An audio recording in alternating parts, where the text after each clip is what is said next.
ദ്രാവകങ്ങൾ ഉപയോഗിക്കുന്ന മർദ്ദത്തെയാണ് ദ്രാവകമർദ്ദം എന്ന് പറയുന്നത്. ഫ്രഞ്ച് ശാസ്ത്രജ്ഞനായ പാസ്കലാണ് ഈ നിയമം രൂപപ്പെടുത്തിയത്.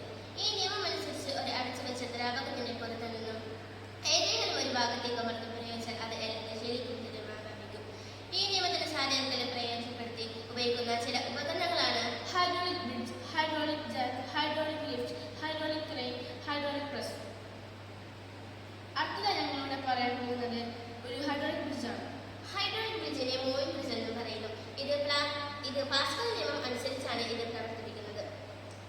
വലതുവശത്തെയും ഇടതുവശത്തെയും സിറിഞ്ചുകളാണ് ഇതിനെ പ്രവർത്തിപ്പിക്കുന്നത്. വലതുവശത്തെയും ഇടതുവശത്തെയും പിസ്റ്റൺ ഉള്ളിലേക്ക് തള്ളിയും പുറത്തേക്ക് വലിച്ചും ഇത് പ്രവർത്തിപ്പിക്കും. ഇതിന്റെ ഉദാഹരണമാണ് പാമ്പൻ പാലം. അടുത്തത് ഞങ്ങളിവിടെ പറയാൻ പോകുന്നത് ഒരു സർവീസ് സ്റ്റേഷൻ ഒരു ഷോപ്പിംഗ് മാളാണ്. ഇവിടെ ഒരു ചെറിയ പാലം പ്രയോഗിക്കുമ്പോൾ അത് ചെറിയ വിസ്തീർണത്തിൽ പ്രയോഗിക്കുമ്പോൾ അത് വലിയ വിസ്തീർണമായി മാറുന്നു. വലിയ വിസ്തീർണത്തിൽ പ്രയോഗിക്കുമ്പോൾ അത് ചെറിയ വിസ്തീർണമായി മാറുന്നു. കാറുകൾ നിഷ്പ്രയാസം ഉയർത്താനും സഹായിക്കുന്നു. ഖനന പ്രവർത്തനങ്ങളിലും ഷിപ്പിംഗിലും വ്യവസായശാലകളിലും ഇത് പ്രവർത്തിപ്പിക്കുന്നു.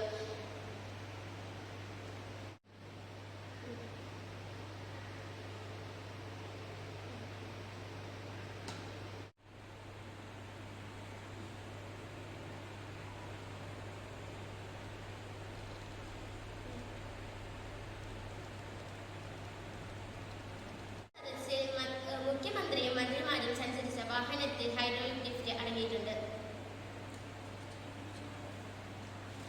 ഹൈഡ്രോളിക് ക്രെയിൻ നിർമ്മാണ പ്രവർത്തനങ്ങളിൽ ഭാരമുള്ള സാധനങ്ങൾ ഉയർത്തുവാൻ സഹായിക്കുന്ന ക്രെയിനിന്റെ ഉപയോഗം ഈ തത്വത്തെ അടിസ്ഥാനമാക്കിയാണ്.